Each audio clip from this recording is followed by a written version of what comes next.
Hi guys, welcome to my news channel dear study classes. आप लोग का dear study classes में स्वागत है। आज हम लोग ऑब्जेक्टिव देखने जा रहे हैं इंडियन सिविलाइजेशन एंड कल्चर, जो कि महात्मा गांधी के द्वारा लिखा गया है। आज हम लोग कवर करेंगे महात्मा गांधी द्वारा लिखित इंडियन सिविलाइजेशन एंड कल्चर को। जी हाँ guys, Indian civilization and culture, Indian Indian civilization and culture को। तो चलिए, आज का पहला हम लोग का प्रश्न है Mahatma Gandhi has written the lesson. हम लोग का पहला प्रश्न है Mahatma Gandhi has written the lesson. Mahatma Gandhi इसमें से कौन सा लेसन लिखे हैं, तो हम लोग को बताना है महात्मा गांधी कौन सा लेसन लिखे हैं। आई हैव अ ड्रीम लिखे हैं, आई हैव अ ड्रीम लिखे हैं, या द आर्टिस्ट लिखे हैं, या इंडियन सिविलाइजेशन एंड कल्चर लिखे हैं, या द अर्थ लिखे हैं। तो इसका जो सही आंसर हम लोग का हो जाएगा इंडियन सिविलाइजेशन एंड कल्चर, जो है महात्मा गांधी के द्वारा लिखा गया, इसलिए ऑप्शन नंबर सी बिल्कुल सही हो जाएगा। चूँकि देखिए ऑप्शन नंबर ए है आई हैव अ ड्रीम जो है मार्टिन लूथर किंग जूनियर के द्वारा लिखा गया है, तो ये तो होगा नहीं। और option number be the artist, तो द आर्टिस्ट जो है सीगा नोया के द्वारा लिखा गया, तो ये भी तो होगा नहीं। और option number C the earth, the earth H E. Bates के द्वारा लिखा गया, तो ये भी होगा नहीं। तो इसलिए हम लोग का ऑप्शन नंबर सी जो है इंडियन सिविलाइजेशन एंड कल्चर, वही हो जाएगा, महात्मा गांधी के द्वारा यही लिखा गया है। चलिए, हम लोग का आज का अगला प्रश्न है, दूसरा नंबर सवाल है। हम लोग का दूसरा नंबर सवाल है फायरर्स वर रूल्स वेयर अगेंस्ट। तो फायरर्स जो थे वह शासक थे, प्राचीन शासक थे। तो हम लोग को बताना है कहाँ के शासक थे। तो जो फायरर्स शासक थे, हम लोग को बताना है कहाँ के शासक थे। रशिया के शासक थे, या इजिप्ट के शासक थे, या इंडिया के शासक थे, या ग्रीस के शासक थे। तो इसका देखिए, इसका जो सही आंसर हम लोग का हो जाएगा ऑप्शन नंबर बी, इजिप्ट जो होगा इसका सही आंसर हो जाएगा। इसलिए हम लोग का ऑप्शन नंबर बी बिल्कुल सही हो जाएगा। देखिएगा, इस हम लोग का आज का अगला प्रश्न जो है वह कह रहा है dash word rules of Egypt, dash words rules of Egypt, dash Egypt के शासक थे। इसमें हम लोगों से पूछा जा रहा है कि इजिप्ट के जो शासक थे वो कौन थे। हम लोग को ऑप्शन में दिया गया है अमेरिकन्स दिया गया है, अफ्रीकन्स दिया गया है, आयरन्स दिया गया है, और फेरियस दिया गया है, फेरियस। तो इसका जो हम लोग का सही आंसर हो जाएगा ऑप्शन नंबर डी, फेरियस दिखाई दे रहा है, वही हम लोग का सही आंसर हो जाएगा। फेरियस जो थे हमारे इजिप्ट के पुराने शासक थे। आइए हम लोग आगे चलते हैं और अगले प्रश्न को देखते हैं।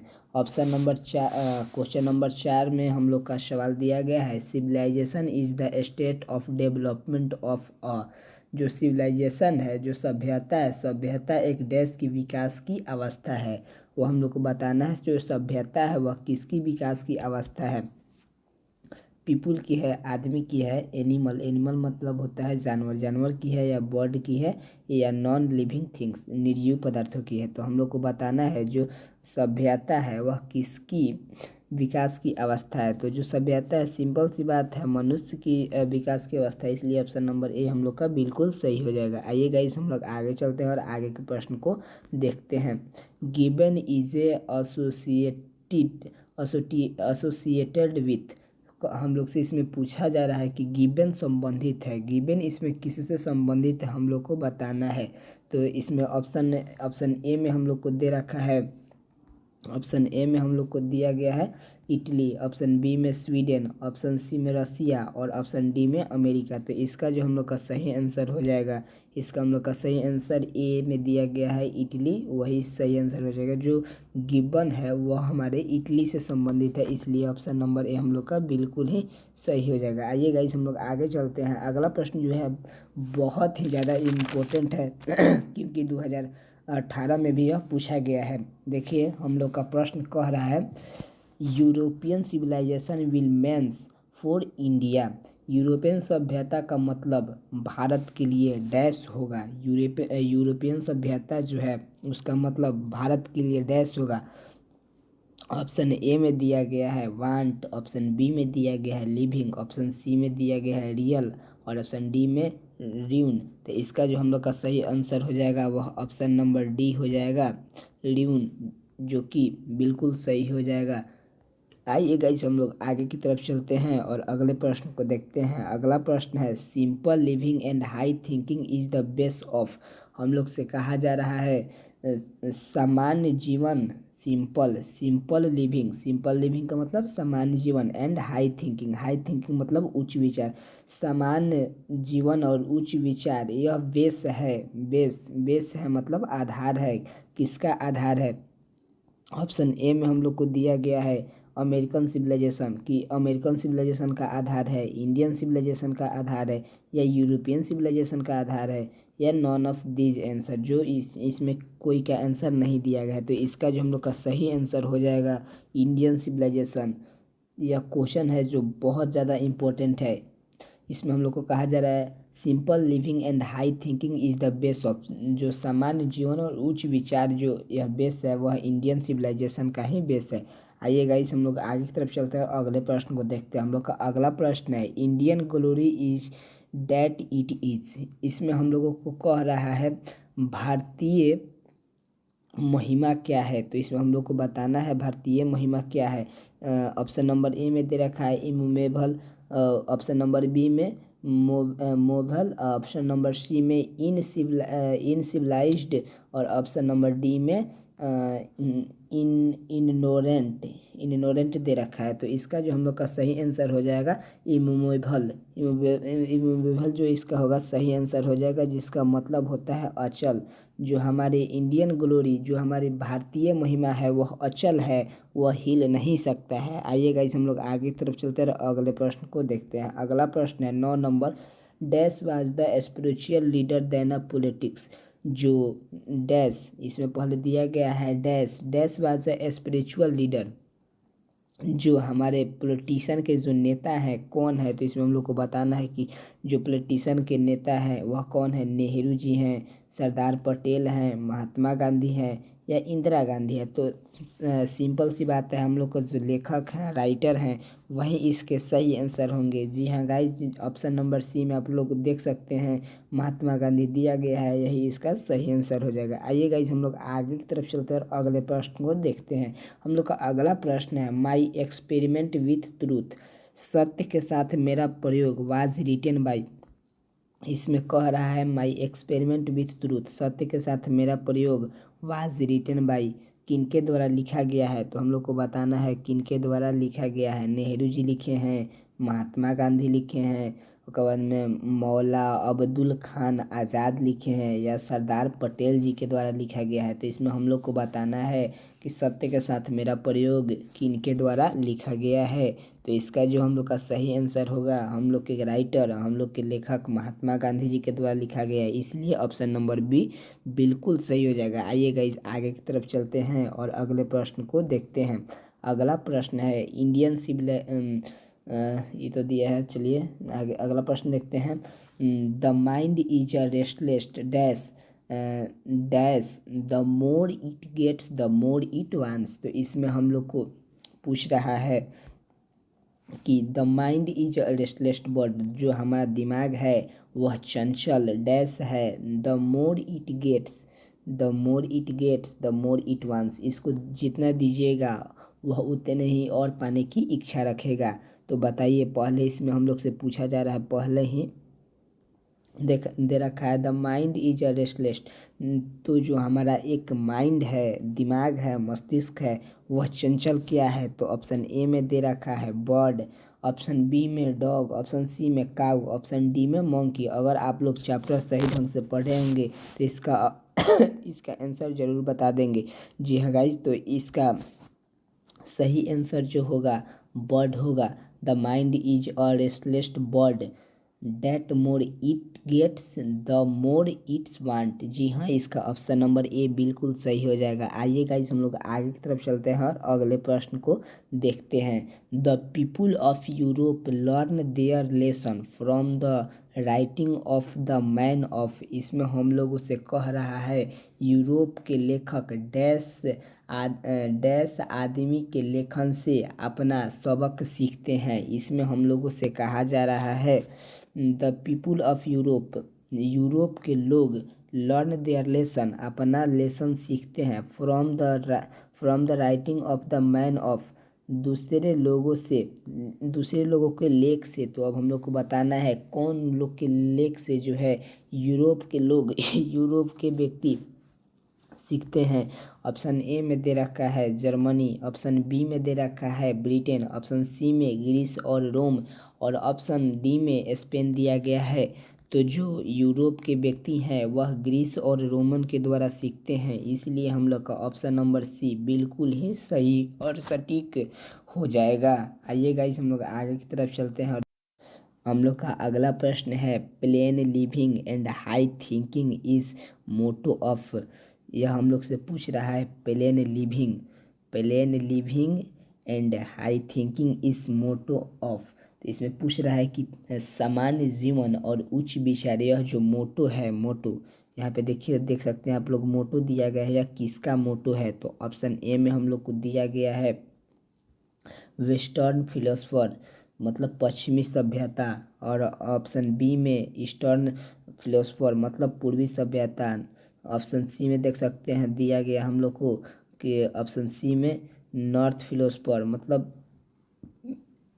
दक्षिण सभ्यता, और ऑप्शन डी में हम लोग को दिया गया है नॉन ऑफ दिस मतलब इनमें से कोई नहीं। तो इसका जो हम लोग का सही आंसर हो जाएगा plain living and high thinking is motto of western philosopher. Option number A is right answer.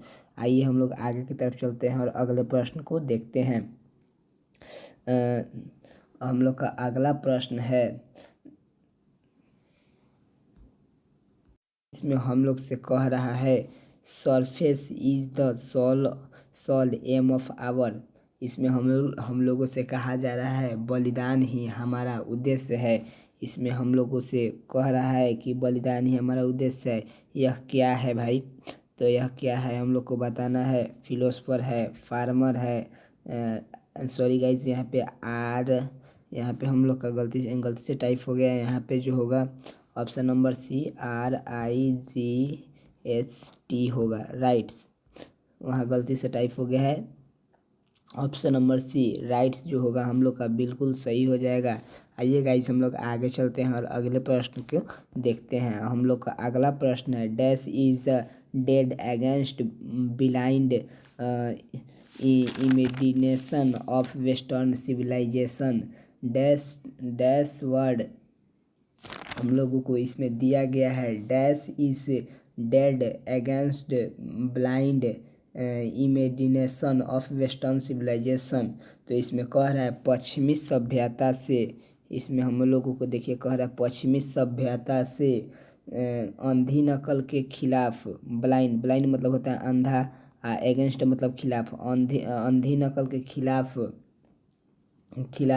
नकल के खिलाफ कौन है हम लोग को बताना है। पश्चिमी सभ्यता के अंधी नकल के खिलाफ कौन है। तो इसमें हम लोग को बताना है। हम लोग को ऑप्शन नंबर ए में दे रखा है नेहरू जी, ऑप्शन बी में गांधी जी, ऑप्शन सी में पटेल जी, ऑप्शन डी में अंबेडकर जी। तो जाहिर सी बात है जो हम लोग को राइटर हैं, जो हम लोग वही इसका सही आंसर हो जाएंगे। जी हाँ गाइस, ऑप्शन नंबर बी में आप लोग देख सकते हैं गांधी जी दिया गया है, जो कि बिल्कुल सही है।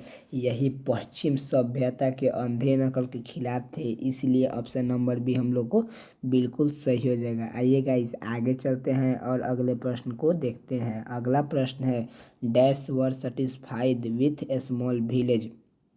इसमें कह रहा है डैश वर सेटिस्फाइड, डैश वर सेटिस्फाइड मतलब विथ ए स्मॉल विलेज, छोटे गांव में विथ का मतलब के साथ, सेटिस्फाइड मतलब कौन लोग सेटिस्फाइड थे छोटे गांव में। तो ऑप्शन ए में हम लोग को दे रखा है आवर एनिस्टोर्स मतलब हमारे पूर्वज, उसके बाद में जर्मन्स, रोमन्स, उसके बाद में ऑप्शन नंबर डी में इसको छोड़ दीजिए। देखिए ऑप्शन नंबर ए जो है आवर एनिस्टोर्स जो होगा हम लोग का बिल्कुल सही आंसर हो जाएगा। हमारे जो पूर्वज थे वह बिल्कुल संतुष्ट थे छोटे ही गांव में। पहले आप लोग देखते होंगे जो होता होगा हमारे गांव में बहुत छोटा गांव होता था, लेकिन उसी में लोग संतुष्टि से रह लेते थे। आइए गाइस आगे की तरफ चलते हैं और अगले प्रश्न को देखते हैं। Has civilization taught us to be more towards one another. इसमें हम लोगों से कहा जा रहा है गाइज कि क्या सभ्यता ने हमें एक दूसरे के प्रति डैश से अधिक होना सिखाया है। जी हाँ गाइज, इसमें कह रहा है has civilization taught us to be more towards to another. सभ्यता ने हमें एक दूसरे के प्रति डैश होने को सिखाया है। अब हम लोग को बताना है क्या होना सिखाया। अगर आप लोग इस चैप्टर को अच्छा से पढ़ लेते हैं तो इसमें एक भी प्रॉब्लम नहीं आएगा। यह जितना भी क्वेश्चन है आप लोग कॉपी पे लिखिए और इसको याद कर लीजिए, चूँकि बोर्ड एग्जाम में ऐसा ही प्रश्न पूछा जाता है। ऑप्शन नंबर ए में दिया गया है इनमी, ऑप्शन नंबर बी में एंग्री, ऑप्शन नंबर सी में अपसेट और ऑप्शन नंबर डी में फ्रेंडली। जी हाँ गाइस, तो इसका जो आंसर सही आंसर हम लोग का होगा ऑप्शन नंबर बी होगा, एंग्री। एक दूसरे के प्रति गुस्सा करना सिखाया है, इसलिए ऑप्शन नंबर बी हम लोग का बिल्कुल सही हो जाएगा। चलिए गाइस, हम लोग आगे की तरफ चलते हैं और अगले प्रश्न को देखते हैं। हम लोग को अगला प्रश्न है आवर एनिस्टोर्स इंजॉयड डैश रूल। हमारे जो पूर्वज थे वह किसका आनंद लिया करते थे। तो हमारे जो पूर्वज थे वह nice, society, home and nation. तो हमारे पूर्वज थे वह होम का आनंद लिया करते थे, इसलिए हम लोग का ऑप्शन नंबर सी बिल्कुल ही सही हो जाएगा। आइए गाइस, आगे की तरफ चलते हैं और अगले प्रश्न को देखते हैं। अगला प्रश्न है wealth and luxuries do not make a happy. कह रहा है हम लोगों से कि wealth and luxuries do not make a happy. जी हाँ गाइज, हम लोग से कह रहा है wealth and luxuries do not make a happy. दौलत और ऐशो आराम से सुखी नहीं बनती। यह किसका मतलब यह किनके लिए कहा गया है। यह पक्षियों के लिए कहा गया है, लोगों के लिए कहा गया है, गाय के लिए कहा गया है, कुत्ता के लिए कहा गया है। तो यह सॉरी गाइज, दौलत और ऐशो आराम से डैश सुखी नहीं बनते। तो यह जो है पहली बात बर्ड के लिए तो कहा जाएगा नहीं, इसलिए तो ऑप्शन नंबर ए बिल्कुल गलत हो जाएगा। उसके बाद में काऊ, गाय के लिए तो ऐशो आराम की बातें हटा दीजिए, उसको सिर्फ खाने से मतलब रहता है। ऑप्शन सी डॉग, इसको भी ऐशो आराम से कोई धन वगैरह से कोई मतलब रहता है नहीं, सिर्फ खाना दे दीजिए, इसका हो जाएगा। लेकिन मनुष्य, ऑप्शन नंबर बी में आप लोग देख सकते हैं, ऑप्शन नंबर बी में man, wealth and luxuries do not make a dash happy. दौलत और ऐशो आराम से डैश सुखी नहीं बनते। तो मैन जो इंसान है वह दौलत और ऐशो आराम से सुखी नहीं बन सकते हैं, इसलिए ऑप्शन नंबर बी बिल्कुल सही हो जाएगा। चलिए गाइस, आज का हम लोग का आखिरी प्रश्न है, आखिरी प्रश्न की तरफ चलते हैं। Gandhi ji went to Champaran. जी हाँ गाइज, इसका आंसर आप लोग को बताना है, आप लोग को इसका आंसर सही आंसर बताना है। गांधी जी जो है कब चंपारण में गए थे। 1915 में गए थे, 1916 में गए थे, 1917 में गए थे और 1918 में गए थे। आप लोग का इसका सही आंसर कमेंट में देना है। अगर आप लोग नए हैं तो चैनल को सब्सक्राइब कीजिए और इसको शेयर कीजिए, लाइक कीजिए और कमेंट कीजिए। Thanks for watching video.